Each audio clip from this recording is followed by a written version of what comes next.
Well, hello there, and welcome back to another episode of Omni Garage After Hours. So today we have a Range Rover. This car is getting a full correction and a ceramic coating, but we just wanted to show you the Detail Co line of products, or their polishing products, about how we're going to tackle this hood. So we've got Detail Co Endgame, which is their compound, and we've got the Detail Co polishing pad. So we've got wool pad, a blue pad, which is like a, it's like a coarse foam pad. Yeah, coarse foam pad, and then they have Detail Co finishing pad, which is a waffle weave pad. So as Glenn said, the car that we're working on today is this Range Rover Velar, and we've been working around the car, but we thought we would leave the hood untouched so we could have a play with this Endgame compound. Now this is the first time that we've used Endgame. We have used the wool pad before from Detail Co, but we haven't used the microfiber we haven't used either of the foam pads. It's a coarse foam and a waffle weave foam. So the condition of this car, we have been lucky enough to be able to one-step the majority of this car. There have been areas where we have needed to two-step, but in terms of the overall paint condition on here, hopefully you can kind of see through the lights that are shining there. We do have light scratching. We've got some scum, so it's water, mineral etching, quite light on there. And a lot of that etching is up around here. So you know when I suppose the windscreen washer fluid squirts out here, you know, if you don't use demineralized water, etc., you do get like a buildup of soap scum, and you do get a buildup of minerals, and you can see that all the way along there. So we'll be able to pull that out as well. So we've had good luck with that one-step process going around the majority of the car. We're hoping we can do the same on the hood. However, keeping in mind the hood is one of those areas of the car that you want to have looking the absolute best, because it is visible pretty much every time you walk to and from the car. So this polish is called Endgame, basically because it's the only kind of polish that you need in the Detail Co line, and the reason for that is you can put a few drops on it. Well, it's pad dependent, and it's also amount of product dependent. So if you're going to use this on sort of your waffle weave pad and you put a few light drops on here, then you're going to be more like finishing it down, refining, and maybe a little bit of minor scratch removal. If you want to increase your cutting ability, then you either step it up in pad, or you add a little bit more product to the pad. And so super versatile product. Okay, so it means that you've got one product, a few pads, adjust the amount of compound, and you can basically tackle any kind of job. Yeah, because typically what we do, we'd have two variables. The variable would be the compound that we're choosing, and also the pad. So this is simplified a little bit in essence, where you can just change out the pad rather than needing to change out both variables. So you should get to, I guess, a working solution a lot quicker and more efficiently, and need less products in your cabinet, hopefully. And this product apparently doesn't have any fillers in it, so basically the finish that you get is the finish that you will be seeing, because it's not going to, you know, mask or fill in any of those scratches or any of those defects. So what we'll do is we'll just do the most, or the lightest version first, and then we'll step it up in aggressiveness, and we'll keep going up, and we're just going to show you how you would tackle a polishing job. We don't need to go too aggressive on here, but we'll show you in essence, so that maybe if you do have a real car that's really heavy scratched and needs an aggressive method, then that's what you use. But always start with the least aggressive method first. So we're going to set this up on the hood and do our test spot using one pad here, another pad here, and another pad here. So we're going to do 3 different areas across the hood. You don't typically need to do 3 different areas when you're doing a test spot. You do one and go, hey look, I'm happy with that, or no, I need to go to something else. But given that we want to see the characteristics of this product and see how it performs using those 3 different pads, we'll do 3 separate spots here. So before you start, you want to make sure that you shake up the polish really well. You want to make sure you mix up all the components of the polish so that it's all a nice blend. And then I've lightly primed the pad here. Put, you know, sprinkle a little bit of polish around here, and then I'm going to do a couple of little drops. And Glenn's really nicely labelled. Well, we thought we'd better kind of stay organised here, so we're going to be working this area here, which is just a straight waffle towel. And how many passes would you want me to do? Oh, look, I think that we probably do about 4 passes. 4 passes? Keep it pretty similar to our normal process that we'd follow.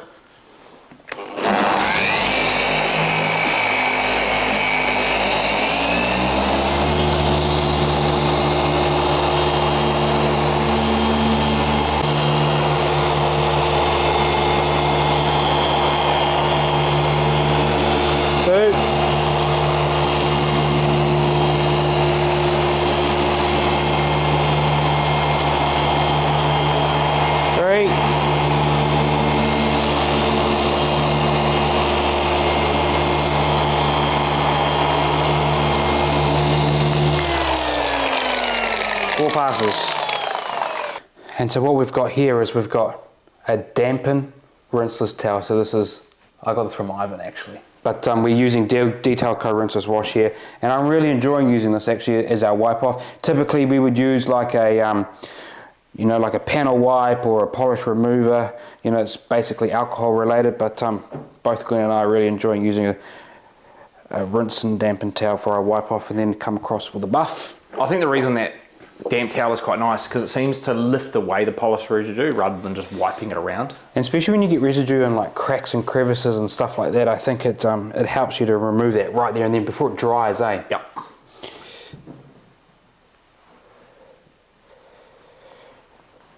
So that's our waffle area.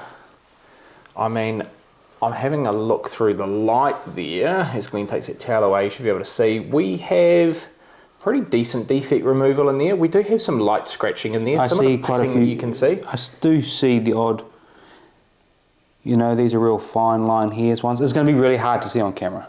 Yeah, I mean, when you come into the area that has not been corrected though, you can definitely see it has cleaned it up quite nicely. So I think we move to that next area, we do the foam. I think we're really going to be able to see the results of this is when we tear away this tape and you see that line intersecting where we have corrected and what's sitting under the tape.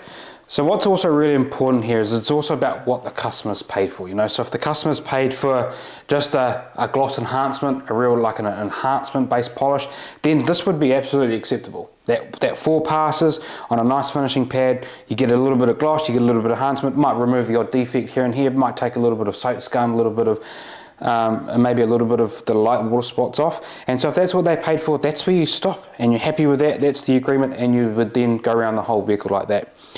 This customer's paid for everything. So we will then step that up to the foam, and then we will then go to the wool, and we'll decide somewhere. Remember that there's only a little bit of clear coat on these vehicles, and so you've got to be really careful about how much clear coat you're taking off. You want to do the least aggressive, and also what's acceptable between you and the agreement you have with the customer. So we'll step it up and we'll keep moving along. Just quickly showing you the waffle to the uncorrected foam area, which we're going to move into now.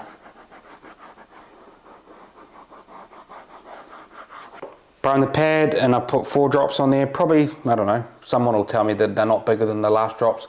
I tried to make them bigger than the previous drops. So I think we've got a little bit more compound on here, and I think we've also got a little bit more of an aggressive pad. And so let's see if we get, well, the idea here is that we should get a little bit more cut.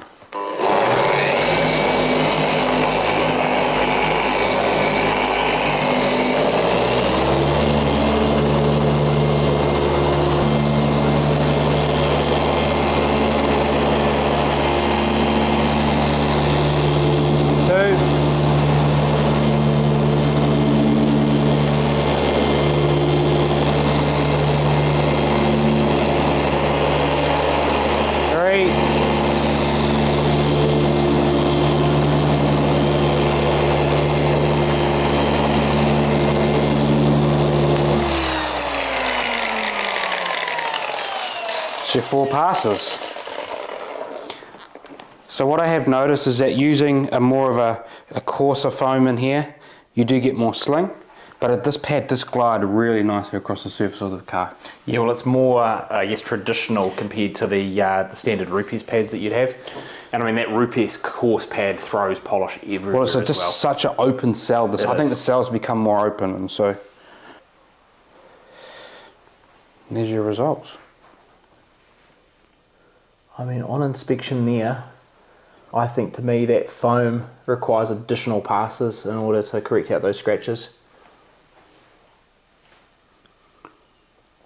Hopefully that's replicating on camera.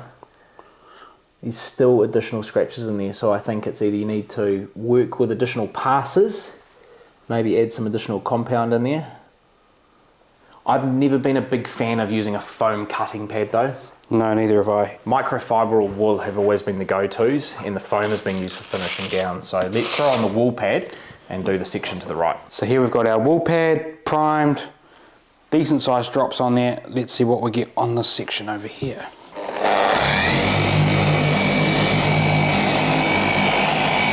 That's a lot of polish. And a hair of a mess.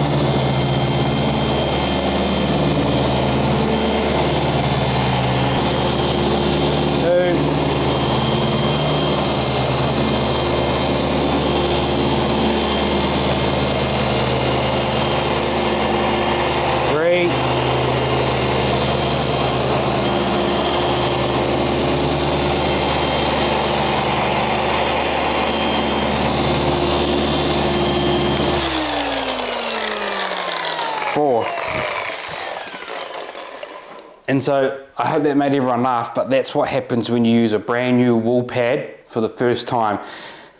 All the loose fibres get stuck in there with all the compound and it flings it everywhere, but as we sort of work with that pad, that will become less and less and less, and that's the downside of using a wool pad. It just makes a hell of a mess, and as you can see, we've got fibres everywhere.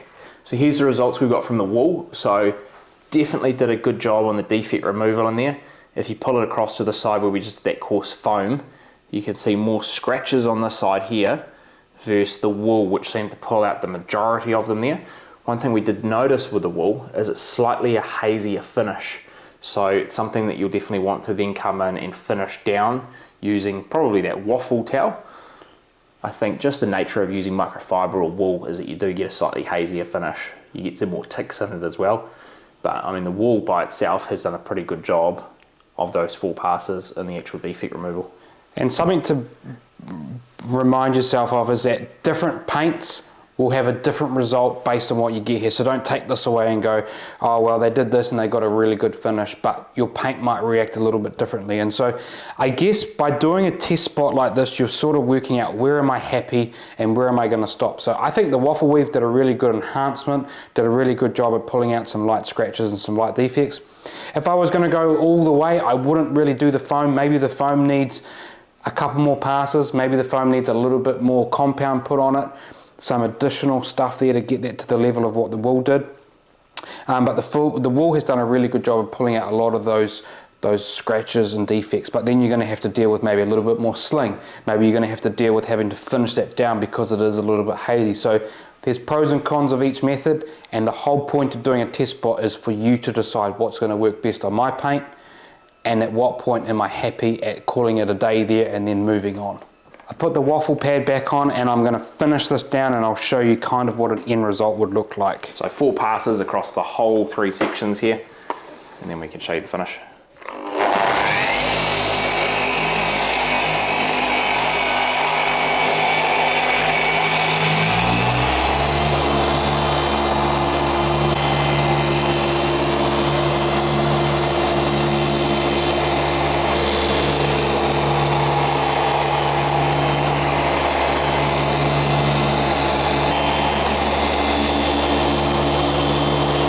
Glenn's done the 4 passes there. We'll peel off that tape. I'm going to have a nice big tape line I'm going to have to try and polish out now. That's all right.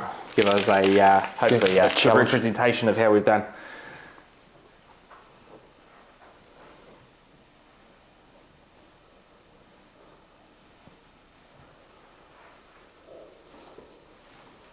This polish actually smells really nice. It does. It's got a nice sort of, Eddie will tell me I'm wrong, but it's like a citrus type smell, like a lemon scent to it. Which is pleasant because, man, when you're polishing for 10 hours, a nice scent does make all the difference, I think, especially when you're having to smell it. So if you ever see all of the defects that we had in the paint toward the top here, this is where particularly you're getting all of that scum showing. A lot of that scum is the mineral deposits on the paint. And then if you come down here, you can see it intersect the tape line that we had there. And then we've obviously got the end result that we've got all across the panel here. So it has cleaned up quite nicely. Keep pulling it across here. I think defect removal, we got a pretty reasonable result from all combos that we did there. I think that probably the best result we got was the wool, which is not unexpected given that's the most aggressive compound. And then I actually think the waffle pad did reasonably well on its own. Keep in mind here we did 4 passes for the cutting stage, and then we came in again and did additional 4 passes to finish them down to get the end result that we're looking at there. That's typically how we go about doing a test spot. And so the versatility of this product, so if you're not happy with these results, you could do more passes. You could add more compound. You could maybe switch the combo up of the pad that you're using. You could add maybe a little bit more pressure. You could work it a bit longer. So there is multiple variables, which is nice because you're only having to buy 1 bottle of compound and you can do all the tricks with it. You're not having to buy 47 different compounds that are, you know, a really high cut and then a one that finishes down really nicely. And so the versatility of that compound with the 3 pads that they provide is really makes it a versatile product for you to use. So that's it from Omni Garage. We'll see you next week on another video.